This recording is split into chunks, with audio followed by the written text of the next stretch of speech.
Voice of America کے Washington studio سے میں ہوں ثاقب الاسلام اور میں ہوں سارا زمان۔ پاکستان کے وزیر خارجہ امریکہ کے دورے پر ہیں۔ امریکی قیادت اور پالیسی ساز اداروں کے سامنے پاکستان کا کیا موقف پیش کیا جا رہا ہے، تفصیلات آج کے شو میں۔ پروگرام میں اور بھی بہت کچھ شامل ہے۔ شروع کرتے ہیں ویو 360۔ کیا امریکہ ایران کے ساتھ جوہری معاہدہ ختم کرنے جا رہا ہے؟ We must put an end to Iran's continued aggression and nuclear ambition. ملاقات لیاری کے چند باصلاحیت فلم سازوں سے۔ ایجوکیشن کے بغیر آپ لوگ کچھ نہیں ہو۔ So I face اور انٹرٹینمنٹ کی دنیا سے دلچسپ خبریں ہالی ووڈ ہائی لائٹس میں۔ پروگرام کا آغاز کریں گے یہاں واشنگٹن میں ایران کے ساتھ تعلقات پر جاری بحث سے۔ امریکہ سمیت 6 عالمی طاقتوں کے ساتھ 5 عالمی طاقتوں کے ساتھ ایران نے جو 2015 میں اپنی جوہری سرگرمیوں کو محدود کرنے کے لیے معاہدہ کیا تھا، امریکی صدر ڈونلڈ ٹرمپ اس پر کڑی تنقید کرتے آئے ہیں۔ اگرچہ انٹرنیشنل اٹامک انرجی ایجنسی کے اہلکار تصدیق کرتے آ رہے ہیں کہ ایران اس معاہدے کی پاسداری کر رہا ہے، امریکی صدر یہ تاثر دے رہے ہیں کہ وہ اب ایسی کوئی تصدیق نہیں کریں گے۔ مزید تفصیلات کے لیے ہم چلیں گے امان اظہر کے پاس جو اس وقت کیپٹل ہل سے ہمارے ساتھ ہیں۔ امان، امریکی صدر کیا وجہ پیش کر رہے ہیں تصدیق نہ کرنے کی؟ دیکھیے سارا، یہ جو امریکی تحفظات ہیں اس جوہری ڈیل کے حوالے سے، یہ تو اسی دن سے سامنے آنا شروع ہو گئے تھے جب ٹرمپ انتظامیہ نے اقتدار سنبھالا تھا، اور اس میں بتدریج شدت ہی آئی ہے، اور اس کی وجہ 15 اکتوبر کی وہ ڈیڈ لائن ہے جب تک صدر ٹرمپ کو اس بات کی توثیق کرنی ہے کہ کیا یہ معاہدہ آگے جائے گا یا نہیں جائے گا۔ اور اب امریکی ذرائع ابلاغ کے حوالے سے بھی تاثر سامنے آ رہا ہے کہ صدر ٹرمپ شاید اس معاہدے کی توثیق نہیں کریں گے، جس کے باعث یہ جو ڈیل ہے یہ کانگریس کے سامنے جائے گی تاکہ اس کی جو شکیں ہیں ان پہ ایک دفعہ پھر نظر ثانی کی جا سکے۔ ساتھ ہی یہاں واشنگٹن میں کچھ تھنک ٹینکس اور کچھ تجزیہ کار بھی انتظامیہ پر یہ زور دیتے نظر آتے ہیں کہ اس ڈیل کے باعث جو ایران کے علاقائی عزائم ہیں وہ مزید ان میں طاقت آئی ہے، اور اس لیے ضروری ہے کہ اس ڈیل کی ایک دفعہ پھر نظر ثانی کی جائے۔ تو ان تمام حالات کا ایک ہم نے جائزہ لیا ہے اس رپورٹ میں، آئیے پہلے تو وہ دیکھتے ہیں۔ امریکی حکام کے مطابق اس بات کا امکان ہے کہ صدر ٹرمپ ایران کے ساتھ کیے گئے جوہری معاہدے کی توثیق نہیں کریں گے، جس کے باعث اس معاہدے پر نظر ثانی کے لیے اسے کانگریس میں بھیج دیا جائے گا۔ صدر ٹرمپ نے جمعرات کو وائٹ ہاؤس میں فوجی حکام کے ساتھ شمالی کوریا کے علاوہ ایران معاہدے پر بات چیت کی۔ ایران کی حکومت دہشت گردی کی حمایت کرتی ہے اور مشرق وسطی میں تشدد، قتل و غارت اور افراتفری پھیلا رہی ہے۔ اس وجہ سے ہمیں ایران کی جارحیت اور ممکنہ جوہری عزائم کو ہر صورت روکنا ہے۔ انہوں نے معاہدے کی روح سے روگردانی کی ہے۔ صدر ٹرمپ کو ہر 90 دن بعد ایران کی جانب سے معاہدے کی پاسداری کی تصدیق کرنی ہوتی ہے۔ ان کی اگلی ڈیڈ لائن 15 اکتوبر ہے۔ دوسری جانب واشنگٹن میں کچھ ماہرین کا موقف ہے کہ ایسی وجوہات موجود ہیں جن کی بنیاد پر ایران معاہدے کا نئے سرے سے جائزہ لینے کی ضرورت ہے۔ ٹرمپ ایڈمنسٹریشن کو سب سے پہلے تو ایران ڈیل کے بارے میں فیصلہ کرنے کی ضرورت ہے۔ میرے خیال میں ایسی پرزور وجوہات موجود ہیں جن کی بنیاد پر انتظامیہ جوہری معاہدے کی توثیق سے انکار کر سکتی ہے، لیکن اس کے بعد کیا ہوگا وہ ایک کھلا سوال ہے۔ پھر ان معاملات کو دیکھنا ہوگا جیسے دمشق یا صنعا میں ایران کا بڑھتا اثر و رسوخ، یا پھر بیروت میں اور ایران کا عراق میں بڑھتا اثر۔ اس معاہدے کے تحت ایران پر یورینیم کی افزودگی کے پروگرام پر پابندی لگائی گئی ہے تاکہ وہ جوہری ہتھیار نہ بنا سکے۔ اس کے عفظ امریکہ اور اس کے اتحادی ممالک نے ایران پر سے وہ پابندیاں ہٹانے کا وعدہ کیا تھا جس کے باعث ایران کی معیشت تباہی کا شکار ہوئی ہے۔ ایران کا کہنا ہے کہ اس نے جوہری معاہدے کی پابندی کی ہے۔ جی، آپ نے رپورٹ دیکھی۔ اس کے علاوہ میں یہاں یاد کراتا چلوں کہ امریکی صدر تو ہمیشہ سے اس معاہدے کی منسوخی کے حق میں رہے ہیں، لیکن جو اتحادی ممالک ہیں امریکہ کے، اس کے علاوہ ایڈمنسٹریشن کے اپنے جو حکام ہیں جس میں فوجی حکام شامل ہیں، کانگریسی رہنما یہاں پہ جو ہیں، اس کے علاوہ دیگر سفارتکار، وہ اس بات کے حق میں ہیں کہ اس معاہدے کو جاری رکھنا چاہیے کیونکہ یہ امریکہ کے قومی مفاد میں ہے۔ اس لیے اگر اس کی توثیق نہیں ہوتی اور یہ کانگریس میں جاتا ہے نظر ثانی کے لیے تو اس کو ایک اعتبار سے درمیانی راہ کے طور پر دیکھا جا رہا ہے۔ جی سارا۔ P5+1 ہے وہ کولیشن جس نے یہ معاہدہ ایران کے ساتھ کیا، اور جس طرح کہ امان آپ نے بھی کہا کہ اگر امریکہ اس معاہدے سے خود کو الگ کرتا ہے تو پھر ظاہر ہے کہ جو یورپی ممالک اس میں معاہدے میں شامل تھے ایران کے ساتھ اور امریکہ کے ساتھ، ان میں بھی پھر نروسنس مزید بڑھتی جائے گی۔ تھینک یو ویری مچ امان فار دس اپڈیٹ۔ اور پاکستان کے وزیر خارجہ خواجہ آصف ان دنوں واشنگٹن اور نیو یارک میں اعلیٰ امریکی عہدیداروں اور پاکستانی ڈایاسپورا سے ملاقاتیں کر رہے ہیں تاکہ امریکہ کی افغان پالیسی سامنے آنے کے بعد واشنگٹن اور اسلام آباد میں پیدا ہونے والی دوری کو کچھ کم کیا جا سکے۔ واشنگٹن کے پاکستانی سفارت خانے میں وائس آف امریکہ سے بات کرتے ہوئے ان کا کہنا تھا کہ اعتماد کی فضا بحال کرنے کے لیے پاکستانی قیادت کابل کے ساتھ مل کر پاکستانی حدود میں آپریشن کرنے کو تیار ہے۔ جنرل ماجوہ نے ان کو آفر کیا ہے کہ آئیں، ہیلی کاپٹر لے کے چلتے ہیں، آپ ہمارے ساتھ چلیں اور جہاں جہاں چاہتے ہیں ہم ان کی موجودگی میں آپریشن کرنے کو تیار ہیں۔ That will not be considered a boots on grounds? ہم خود کر رہے ہیں تو وہ ہمارے ساتھ ہوں گے، اگر وہ بتاتے ہیں کہ یہاں کریں، یہ لوکیشن ہے تو بالکل کریں۔ اینڈ بیسیکلی وہ پلان جو ہے was to put our house in order, وہ گھر ٹھیک کرنے کا پلان تھا نا، نیشنل ایکشن پلان جو ہے، تو اس کے اوپر امپلیمنٹیشن جو ہے وہ پوری تندہی کے ساتھ جاری ہے، اور آئی تھنک اس سے جو ہے ہمیں جو ہمارے گھر میں جو کمی ہے اس کو پورا کرنے کے لیے وہ نیشنل ایکشن پلان جو ہے وہ مور دین انف ہے، اس پہ ساری پارٹیوں کا کنسنسس ہے۔ اور پاکستانی وزیر خارجہ کی امریکہ کے اعلیٰ عہدیداروں سے ملاقاتوں کو یہاں واشنگٹن میں کیسے دیکھا جا رہا ہے، اس کی تفصیلات جانتے ہیں نیلوفر مغل سے۔ نیلوفر، پاکستانی وزیر خارجہ نے واشنگٹن کے دورے میں کن نکات پر زور دیا ان کے علاوہ، اور تجزیہ کار ان کے اس دورے کو کتنا فائدہ مند قرار دے رہے ہیں؟ جی ثاقب، پاکستان کے وزیر خارجہ نے یہ موقف دہرایا کہ افغانستان میں امن کے حوالے سے امریکہ اور پاکستان کے مفادات جو ہیں وہ یکساں ہیں، لیکن ساتھ انہوں نے یہ بھی کہا کہ پاکستان میں افغان مہاجرین کی آمد امریکی مفادات کی وجہ سے ہوئی، اور اب یہ امریکہ کی ذمہ داری ہے کہ ان کی واپسی کے لیے اپنا کردار ادا کرے۔ ان کا کہنا تھا کہ پاک افغان سرحد پر باڑ لگانے اور افغان پناہ گزینوں کی اپنے وطن آباد کاری کے لیے امریکہ کو مالی مدد دینی چاہیے۔ جنوبی ایشیا امور کے کچھ ماہرین پاک امریکہ تعلقات کی موجودہ صورتحال میں اعلیٰ سطحی ملاقاتوں کو خوش آئند تو قرار دے رہے ہیں، لیکن ان کا کہنا ہے کہ ان سے بہت زیادہ توقعات وابستہ نہیں کی جا سکتی۔ ایک سوال کے جواب میں کہ پاکستان واپس آپ کیا پیغام لے کر جا رہے ہیں، پاکستان کے وزیر خارجہ خواجہ آصف کا جواب تھا،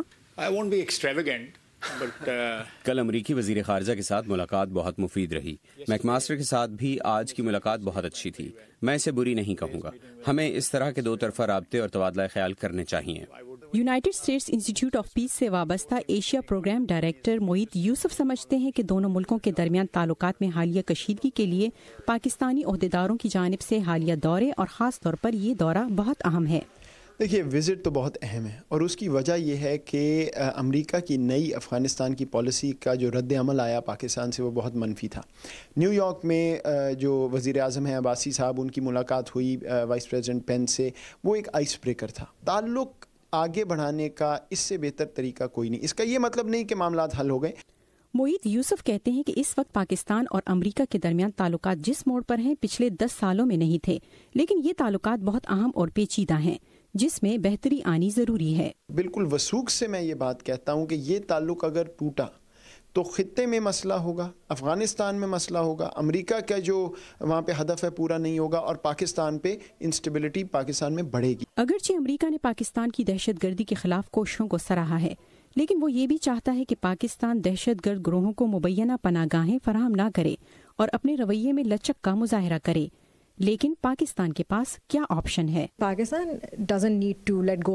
کو اپنی خود مختاری کا خیال رکھنا چاہیے، اسے اپنا وقار برقرار رکھنا چاہیے، تاہم پاکستان کو اپنے مسائل پر بھی توجہ دینی چاہیے، جیسے کہ پاکستان میں دہشت گردوں کی محفوظ پناہ گاہوں کو ختم کرنا، دہشت گردی کو ختم کرنا۔ پاکستان دہشت گردی کے خلاف اچھا کام کر رہا ہے، لیکن زیادہ کچھ نہیں کر رہا۔ پاکستان کو بھارت اور افغانستان پر الزام تراشی کے بجائے خود پر توجہ دینی چاہیے۔ یہ تو تھی ماہرین کی رائے، لیکن پاکستان کا یہ موقف رہا ہے کہ اس کی سیکیورٹی فورسز اور قانون نافذ کرنے والے ادارے تمام شدت پسندوں کے خلاف بلا تفریق کارروائی جاری رکھے ہوئے ہیں، اور وہاں دہشت گردوں کی کوئی محفوظ پناہ گاہیں نہیں۔ لیکن پاکستانی وزیر خارجہ خواجہ آصف اپنے دور امریکہ میں یہ بات دوبارہ انہوں نے کہی کہ لشکر طیبہ، حافظ سعید اور حقانی نیٹ ورک جیسے آرگنائزیشن جو ہیں پاکستان کے لیے بوجھ ہیں، تاہم انہوں نے کہا کہ ان سے جان چھڑوانے کے لیے وقت درکار ہے۔ جی ثاقب۔ نیلوفر مغل ہمیں خواجہ آصف کے دورہ واشنگٹن کی تفصیلات دے رہی تھی۔ تھینک یو نیلوفر۔ اور پاکستانی وزیر خارجہ کے اس دورے کے بارے میں مزید رپورٹس، تجزیے اور ویڈیوز آپ ہماری ویب سائٹ urduvo.com پر دیکھ سکتے ہیں۔ اس ویب سائٹ پر بھارت کے زیر انتظام کشمیر میں خواتین کی چوٹیاں کاٹ کر خوف و ہراس پھیلانے کے واقعات کے بارے میں